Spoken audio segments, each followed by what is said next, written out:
company is Co-Creative. I'm going to tell you a little bit about the 7 habits of an effective project manager. How many project managers or people who do project management do we have in the audience this morning? Ooh, quite a few. So hopefully you'll find this helpful. I'm sure that you are all effective project managers, yes? Great stuff. So should I sit down now? Project management, for those who do it and for those who don't, is a really smooth and straightforward job. Yep. Really easy. Yeah? And then you wake up. And then you wake up, absolutely right. I took this Dilbert cartoon because I think this sums up some of the problems that you have with project management. You just get to the end of the project, and what does the boss do? He says, okay, you've got to bang yourself over the head and dig a hole and bury yourself because you didn't get it right. Now I'm going to tell you a story about Gerald, who is a project manager I worked with a few years ago. And I called it a sorry story. Now I've heard it said that the most successful project managers are those who perfected the art of being comfortable with the uncomfortable. Unfortunately, Gerald was no one of them. I've, over the last 30 years, worked as a project manager on a whole variety of different kinds of projects, mainly in the software and IT market. I've worked with utilities, I've worked with IT companies, engineering, manufacturing, and along the way I've also managed a range of different kinds of project manager. Now, Gerald was assigned to me as an experienced project manager who was perfect for this particular project. And this project was to design the software to enable us to manage the equipment and processes involved in a disaster recovery situation. And it all went very well to start with. Gerald held the project initiation meeting and he met with our 3 business managers, Mr. Bully, Mr. Difficult, and Mr. Dither. I'm sure you've all met them. Now, Mr. Bully was very interesting because he was much more interested in being able to attend the forthcoming Green Conference Summit and being able to stand up at the summit and tell people how we were going to be using all the latest state-of-the-art equipment in our disaster recovery. Unfortunately, this clashed with some of the timescales that Gerald had to manage. Gerald, being a bit of a laid-back kind of a project manager, went along with what Mr. Bully was actually asking for, which meant that his project timescales were, should we say, a little tight. We got to the first project review meeting. And at that review meeting, Mr. Difficult, who incidentally was the finance director and also in charge of IT, suddenly announced that we were going to have to replace some of the IT equipment that Gerald was developing the software on. Gerald wasn't very happy about this because it meant that he would have to change this beautiful, well-constructed and detailed project plan that he'd created.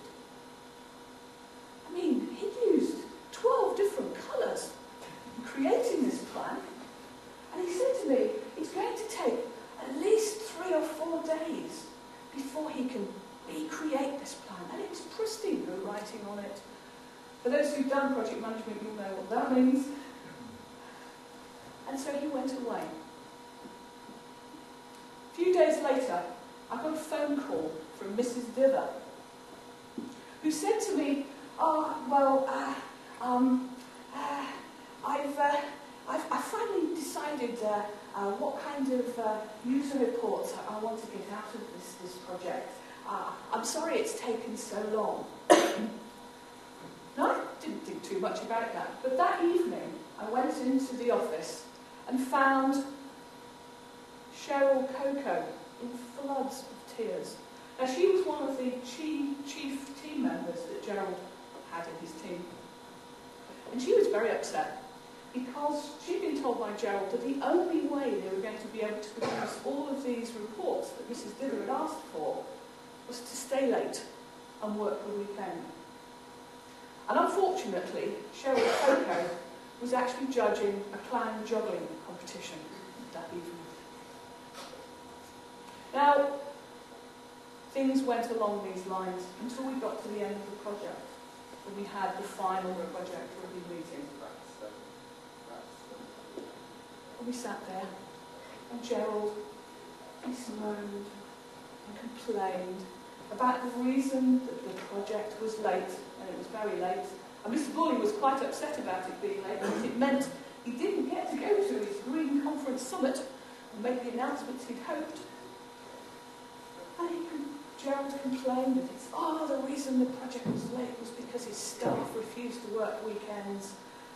And it was all the fault of Mrs. Diller for coming up with these new requirements. And Mr. Difficult had made it so hard by having made him want to change his plans. The project was overrun on cost as well, because Gerald hadn't really got the planning right. Now, for anyone who's worked with project managers, you'll hope that Gerald never comes your way. And I'm very pleased to say that he is no longer a project manager. In fact, I think he's become a pop star. Probably more suited to his skills. But it got me thinking, and certainly I took away a number of lessons from this. And a couple of years after that particular experience, someone introduced me to Stephen Covey. Not personally, you understand, but to his book, 7 Habits of Highly Effective People. Has anyone read this? Excellent, a few of you. It got me thinking that actually project management, or the art of project management, isn't about whether you've attended a Prince 2 training course. It isn't about whether you've had years and years of experience, as Gerald did. It's about the attitude and habits you have as a project manager and the whole approach and personal skills that you have in terms of implementing a project. So what I put together was the 7 habits of highly effective project managers, and this is where it comes from. First habit, be proactive. Now, Gerald wasn't proactive. He just let all of this stuff just wash over him. He complained about things that he couldn't control. And one of the things about being proactive on a project, or being proactive generally, is that you identify the things that you can control, you identify the things that you can influence, and you work with those. But you anticipate what might happen. You look at your risk plan, for example, and make sure that you understand and work with that. Habit 2. Define clear goals. Now this is an absolute for project management, because if you don't get your scope right, if you don't get those key goals, the things that are most important on a project, you're going to fall into the abyss, the black hole of not knowing what you're doing. Habit 3, understanding the priorities. And that's not what people like Mr. Bulley tell you are the priorities. It's what comes out of the goals in terms of what the project itself is intended to achieve. And particularly when you're planning a project, is understanding what you need to do first. What's the most important thing? Because a lot of project managers, they think that the main objective is to deliver things at the end of the project. But if you're if you're an effective project manager, you'll be looking at delivering things all the way through the project, and it's identifying what those priority requirements are to deliver first, so that you actually build up confidence in the business community about what you're delivering. Habit 4, aim for a win-win. Now, I mainly work with IT project managers, and they're terribly focused on delivering software. What they don't think about is what the wider business requirements are.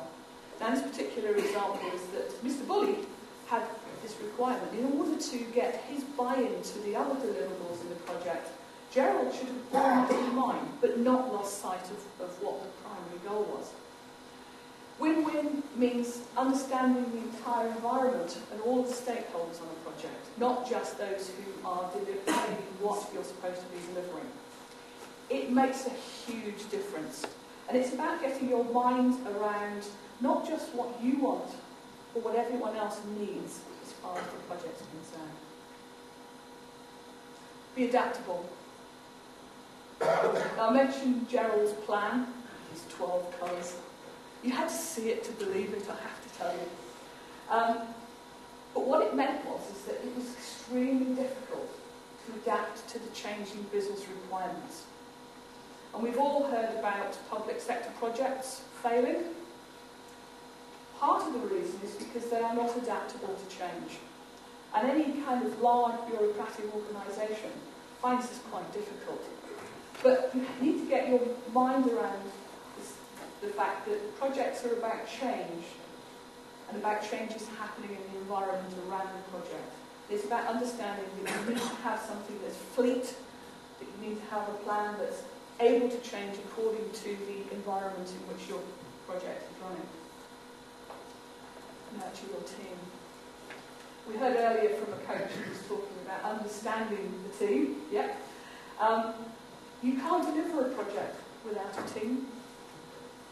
You need to understand what their motivation is.